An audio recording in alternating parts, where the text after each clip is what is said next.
this is the first episode of Between Two Streets, the Street Auto Group's podcast, video podcast. I'm Brad Pascal, e-commerce director at Street Volkswagen, and this is... I'm David Walker, and I don't really have a title at Street Toyota and Scion. So we just wanted to do a podcast to let our followers on Facebook and YouTube and Twitter know the things that were coming out with Volkswagen and Scion and Street Toyota, and what select cars we have here that are higher end cars that we have here in Amarillo. We were talking about the New York Auto Show that was here recently and some things that we're getting to get. Well, it wasn't here; it was in New York. Yeah, in New York. Yeah. So some things. That's where they usually have it. Every year, right? Most years. Yeah. So,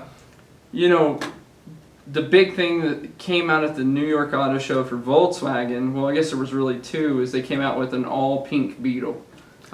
That's just what the world needs. Yeah, just a pink Beetle. Yeah, and so that's a lot of customers here in Amarillo asked for those, and most of the time you got to get them custom painted. So that was a big thing for a lot of the female drivers that are out there that love the pink color. Most Beetle drivers are female. And so they love the pink color, and hey, I know David Walker likes pink, so he's probably going to get him one. I'm dying to have a pink Beetle. Yeah. So, and then they came out with the all-track Golf, which is all-wheel drive. So, and it looks more like a wagon, kind of like the Golf wagon, the Golf sport wagon that they came out with in the all-wheel drive. So now, if you can clarify this, the Golf sport wagon used to be the Jetta sport wagon. Yes. But it evolved into something else because it wasn't really on the Jetta platform anymore, right? Right. So what happened is Volkswagen's come out with a new type of architecture. It's called MQB. You didn't think I knew that stuff about VW, did you? Yeah. So it's called MQB. If I said it in German, it's like this long, and I don't know how to say it. But basically what it is some modular architecture that allows them to build multiple models and use the same modules. So they can build all these different models at different places. So this architecture is getting implemented in Chattanooga and Pueblo, Mexico, where our two plants are in North America. So we can start to build more. Models here locally. We have a new B SUV coming, which is a mid-size SUV about the same size as the Highlander. Oh, very with the cool. third row. It's going to have diesel in it.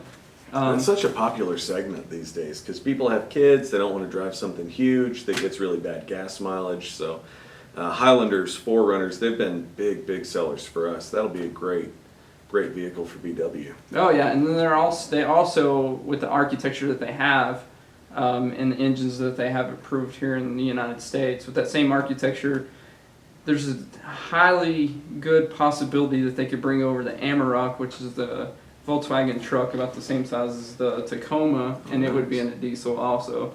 They figured out a way to get that over here. So we'll see when the renovations on the plants get done and see exactly what's going to happen if they're going to bring those over. I know they want to bring that and some more buses and vans and stuff like that back into the United States. Bloomberg just released an article on that.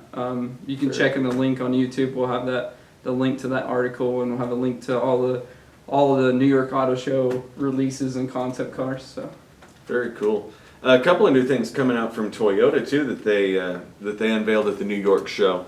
One is going to be, well, let's start with Scion. Scion, the brand is changing a little bit. The XB and the XD are going away. Those are going to be replaced by a car called the IM and a car called the IA. Now the IM is going to be kind of a wagon, so that'll be a replacement for the XB, but it's more of I think it has a lot more mainstream appeal. So it's not that really odd, quirky kind of shape. Not boring either. It's a cool car, 1.8 liter 4-cylinder, so you're going to get great gas mileage. 7-inch touchscreen comes standard, so small car, big screen. I think just what young people want, if you're one of those techie type people. And it's going to be a lot of fun to drive too. So that's going to be coming to the U.S. as a Scion. We've also got a car called the IA, which is going to be a compact sedan. And it's actually a collaboration with Mazda, which is interesting. Toyota has been doing this a little bit more lately, where they're collaborating with other manufacturers. So the FRS sports car, of course, was a joint development with Subaru. The IA is actually a development that we worked on with Mazda. So it's very similar to the Mazda 2 in a sedan. And it's going to be a lot of fun to drive, very fuel efficient. It's going to be a great little car. So Scion is moving to more of kind of a mass market appeal, as opposed to kind of a quirky little niche market. Right. So we won't have near as many people say, why is that thing so ugly? You know, that kind of stuff. But it's going to be really cool. It's a kind of a new start for Scion. It's going to be great stuff. Of course, the TC and the FRS have been wildly successful. So we've always done well with the TC because it's a two-door car. It looks cool, but you have passenger space, you have cargo space, you can get stuff in it, and it's affordable. And then the FRS is just massively fun to drive, as you know. When are they expecting to release those two new models? Those two models, we don't know for sure. It's going to be late calendar year 2015, early 2016. They're going to be 2016 models. We're also getting a little bit of a refresh on the RAV4, and this is pretty exciting. The RAV4 has been a big seller for us. The RAV4, of course, was the first crossover vehicle in the world. The RAV4 is in its 4th generation, I think now. I hope I counted that right. But we're in the 4th generation. We got a redesign in 2013. We're getting a mild freshening in 2016, so you're going to see new grills and new lights and stuff like that. A couple of new little touches inside. In addition to the currently available XLE Limited and of course the just the base RAV4, there's going to be an SE, which will be a little bit sportier appearance package. For the last few years, since 2013, the only powertrain option in the RAV has been the 2.5 liter 4-cylinder, which also goes in the Camry. It's a great engine, excellent power, great gas mileage, wonderful for a vehicle that size. But some of you may remember we used to offer a V6 in the RAV4 as well. And some people, not a lot, but some people really felt like they needed that extra power. And it was a rocket ship. It was pretty cool. I actually owned one. With the V6, the all-wheel drive and everything. We're not bringing the V6 back, but what we are doing is we're bringing in a hybrid RAV4. And here's what a lot of people don't understand. The hybrid is not only going to be a more efficient option in the RAV4, it's a more powerful option as well. And people have this misconception that hybrids are inherently underpowered, which, I mean, common sense will tell you they're not. Right. I mean, you have the engine power from, from the fuel, and then you have the power from the electrical engine too. So exactly. You can have both. I mean, the Touareg, which we have in a hybrid, I mean, it has very, very low end torque, very, very quick, very fast, has a lot more horsepower than the diesel or the gas that we offer. So yeah, and part of that is that electric motors, they generate all their torque immediately. There's no torque curve, it's instant. So you get great off the line performance. The reason that people have that misconception though is because for the first decade that hybrids were sold in the US, the hybrids that were available were engineered for maximum fuel economy. And if you want to get 50 miles per gallon, you're going to sacrifice acceleration. But another thing that you can do with a hybrid is you can use a power plant that already gives you great power, like our 2.5 liter 4-cylinder, and then add a couple of electric motors to it. So that's what we're doing with the RAV4. You'll have an electric motor in the front, and you'll have one in the back, which is how we accomplish the all-wheel drive, which saves weight because you don't have all that linkage and all that stuff to take power from the front, from the engine, to the rear wheels. You just have some high voltage lines and a motor in the back. It's genius. So you get more torque, more horsepower, and you're going to see great gains in fuel economy as well. They haven't released those numbers yet. But the great thing about a hybrid is that you get better gas mileage on the highway than you would in a comparable gas-only vehicle, plus you don't have the drop-off in the city. So normally, for instance, a Camry is, with the 4-cylinder, 35 highway, 25 city, but with the hybrid you get I believe it's 40 city and 38 highway. So a lot of times you see a little bit better in the city with a hybrid. Right, and that's because of the regenerative braking, and it's using the electric motor and different things like that. Right. Another thing that that they're talking about that they have over in Europe and different things like that, as far as Volkswagen goes, is there's a lot of different companies working on a diesel hybrid, which would the challenge I think right now is keeping because diesel's so hot that keeping everything cool. So that's a challenge right now. But they have a couple of models that they're trying out in Europe that they're getting pretty maximum fuel efficiency out of those diesel hybrids. So there's a couple little concept cars running around, and they're testing them out. So that goes along with the hybrid RAV4 and different things like that. You always have you hear of all these different types of power that people are using with hydrogen cells to hybrid to different things like that. Yeah, so. And Toyota's working on a hydrogen vehicle too, the Mirai. Yeah. Which we don't really need to talk about today. It's going to be available 2016, but in very limited parts of the country. It's just a thing that is starting. Right. So, but VW is really, and I don't know if people realize this in the States, but VW is the world leader in diesel.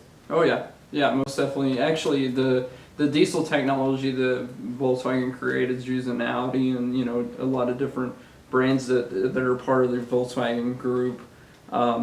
That fuel economy that you see with the different Audi. Actually, just got a Q7 Audi diesel in this last week that we bought, and that has our same diesel motor and everything in it as the rest of our vehicles have. Let's talk a little bit about some of your street select cars that you have here, because not a lot of people know that y'all have different cars like Bentleys and Lamborghinis and Porsche and Ferraris. Yeah. So tell them what you got in here recently. We've recently just restocked, and we've gotten a little bit low. Even just about a week ago, I think all we had back there was a Ferrari and a Bentley, and that was it. The Ferrari sold, so we had an F430. It sold. Beautiful car. But we wanted to offer something to people in Amarillo, but also people all over the world, because we market these online. So a lot of people that buy these cars, they're not here. So we market them online, streetselect.com. But we do high-end cars, exotic cars, sports cars. Every now and then we have classic and antique cars back there. So you never know what's going to pop up, because we have all these different sources for finding these cars. And so we might find an F430, we might find an old T-bucket, We had a T-bucket at the Make-A-Wish car show. It was cool. We took the Ferrari and the T-bucket and a lot of the newer, special edition, like the Bass Pro Tundra. And the Release Series TC. Yeah. But what I've got back there now, we have a bright yellow Lamborghini Gallardo. We can roll in pictures of that too in post-production on the video. We've got that bright yellow Lamborghini. We've got a red Mustang 302 Boss. We've got a black on black Porsche Carrera S. We've got a black Bentley Continental GT Coupe. Just really, really cool cars back. Oh, we have a Viper too. Just got a Viper in. That was a gray. Is it gray or is it black? I believe the Viper was black with red stripes. Okay. I just walked through this morning and I'm getting them all mixed up. I think the Mustang was red with black stripes. The Viper was black with red stripes. I'm going to have to go back and look. I may be completely wrong, so I'm sorry. You can throw me off YouTube. We can, we'll definitely post the links to the Street Select, Street Toyota, the Auto Group, and Street Volkswagen and Street Scion, so you can check out all those different places. Yeah. The main thing that we want to get across and that we want to tell people is that we're here. We're going to provide you with a lot of information of what's coming out, and that you're going to have Dave's email. You'll have my email, and so the biggest thing is we just want to let people know that we're here for you, and that we're going to take care of you when you come in. We're going to treat you like you're just like we were serving a member of our family, and take good care of you and be transparent and make sure that you feel like you have a good deal. And you have any service questions, parts questions, questions about an older Volkswagen, questions about anything that has to do with Toyota or Scion. We try to head those up, and if we don't know the answer, we'll find it for you. I think that's we're here to be a resource and to be a part of the community. Just like Dave said, we did the Make-A-Wish car show, so That was a good time. that was pretty successful. We did the what was the one down in Canyon? We did the education, the career fair. Oh yeah, we did the career fair at WT. We have a great relationship with West Texas A&M, and really, Brad mentioned treating you like family, and that's the great thing about the Street Auto Group is that it's not, and it only recently became Street Auto Group. It was Street Toyota for the longest time. It's not a big evil empire. It's not a corporation. It's a guy named Joe who sits in an office right there, and he bought the Toyota dealership in 1982. And Joe's success is due to, one, he's a great businessman, of course, you have to be. But he's also just a nice guy. I've worked for him for 10 years, never heard him yell. He's not what you think of when you think of a car guy. And it's just a family operation. So there's not a board of directors somewhere hollering about the bottom line. None of that nonsense. It's a family operation. And I think the biggest part of our success is our involvement in the community. Because we want to be, Joe decided when he moved to Amarillo that this is his home. He wants to be part of the community. And he's carried that philosophy into the Toyota dealership, now the VW dealership, that we really want to be involved in what's going on here. So whether it's a career fair at WT, the arena football, Boy Scouts of America. Boy Scouts, yeah.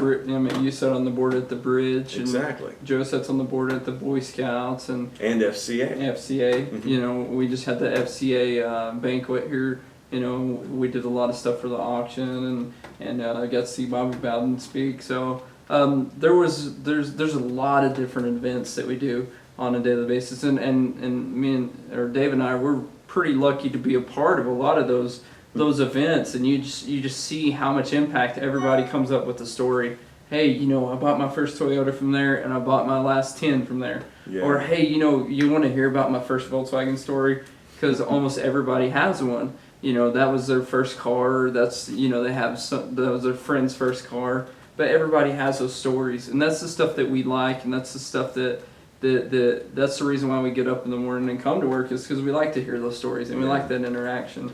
And we encourage people to come and see how things have evolved. You have a bunch of classic cars that y'all have come through here, like the T-Bucket mm-hmm.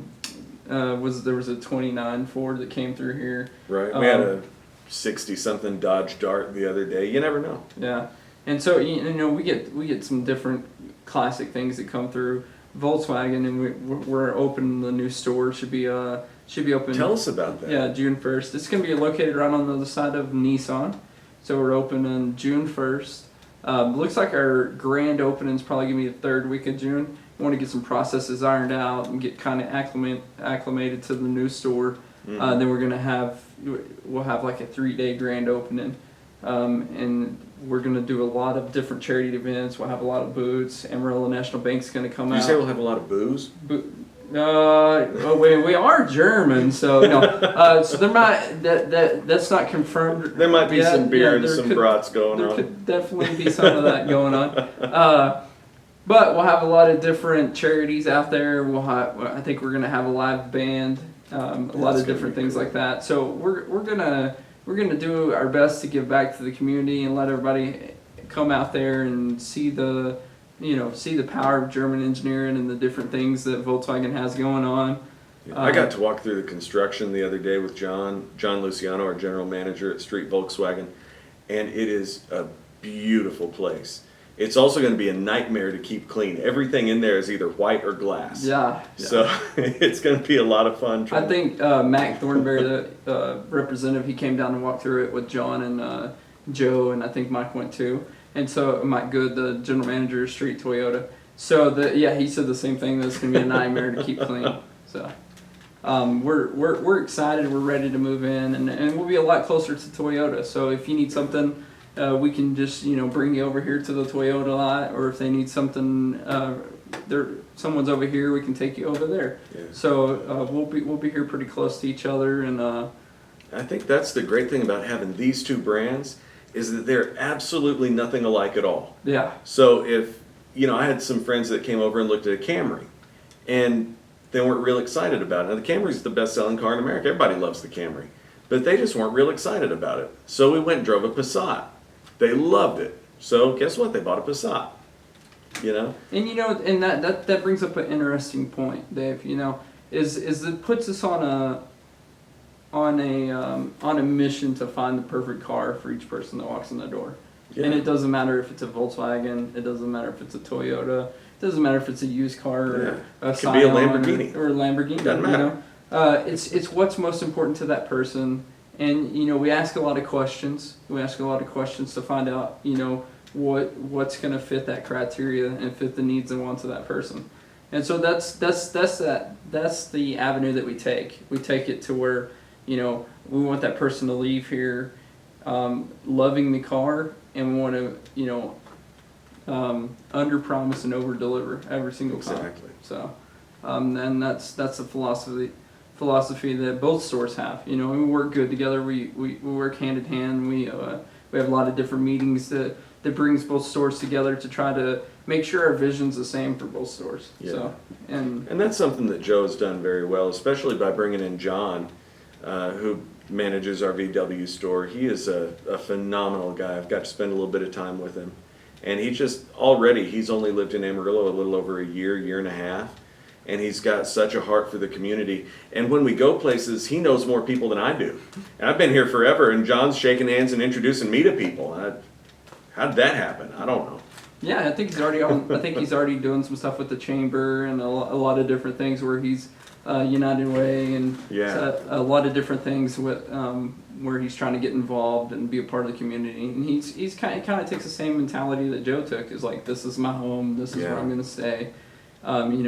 Let me get out there and do what I have to do for the community to help out. And that's part of the big thing that Joe talks about is having a servant's heart and serving other people. And that's what we're here to do, all the way from Joe all the way down to the people that you're gonna have to clean the new store. Yeah. That's where you're. It's gonna be a job. That's that's where we're at. Is everybody plays a part and everybody tries to work together and make sure that we serve you the best that we can. Yeah. So, speaking of, we were out at the Amarillo Marathon on Saturday, and if there are runners watching, I'm sorry. It makes no sense to me at all. There were people with, I don't even want to talk about it on camera, but there was a guy that his shirt had chafed him so bad he had blood running down his chest. Oh, wow. There was a woman just running, openly weeping, just running and crying. I don't know.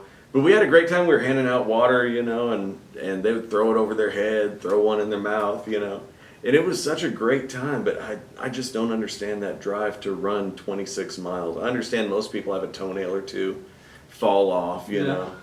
But it was an eye-opener, man. Well, I'm not kidding. Speaking of that, coming up, you got the Color Run. We'll be a part of the Color Run. Yeah. You got the July 4th parade down in Canyon. Mm-hmm. We had great success. We're going to bring a lot more candy this year because we ran out last year. So we ran out about a quarter mile in last year. And then you got Race for the Cure May 1st, so we'll be over there. It's going to be a country theme, so I guess I'm guessing y'all will be in Japan and we'll be Germany. Okay. So those are some major events coming up that we have coming up pretty quick.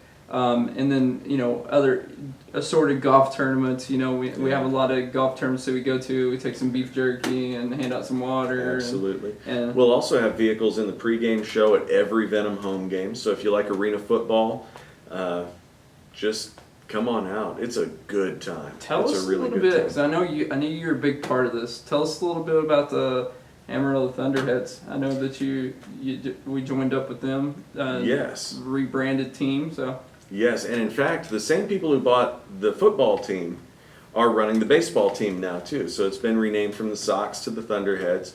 And it's Stephanie Tucker. If you haven't met Stephanie, she's a great lady. She's doing such an awesome job with both of those teams.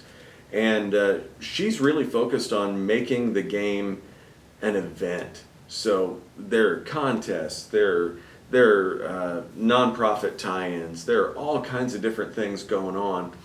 So we've got a sponsorship with the Venom, the football team. We've got a sponsorship with the Thunderheads. And we're going to be doing some really fun stuff. So we're going to have a street Volkswagen night at a Thunderheads game, and it is absolutely going to be a blast. We're going to be ironing out all those details. But Stephanie does such a great job just making the game an event that you want to take your family to, that you want to take your kids, you want to take your girlfriend or your boyfriend or whatever, you know. And it's just a great time. So if you haven't been to a Venom game, we might watch on Facebook. We might throw some ticket vouchers up there for you. Yeah, I think I got a couple left over at Volkswagen that we could do something like that for. Yeah. Another person that we got to talk about that we have a big partnership with is the Discovery Center, and Amy Juba and those guys over at the Discovery Center. They do a great job.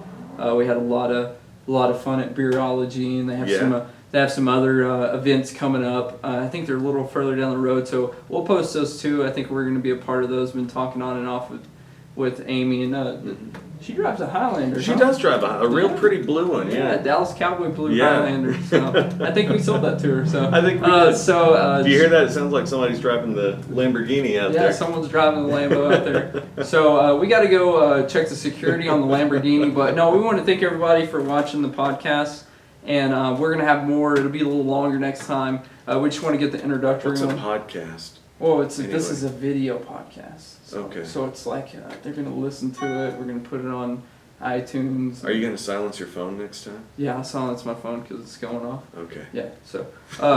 But if you listen on there, you know, it'll be available on iTunes. It'll be available on YouTube, and we might even throw it up on Vimeo or something like that. So nice. And we'll throw some links out there on social media. So like us on Facebook, Twitter. We got all those different accounts. Instagram, Pinterest. Oh Lord. Yeah. So slow down. We'll see you next time on Between Two Streets. All right. Thanks, y'all. I hope this first one wasn't too rough. I think it went pretty well. Yeah. Good job, Brad.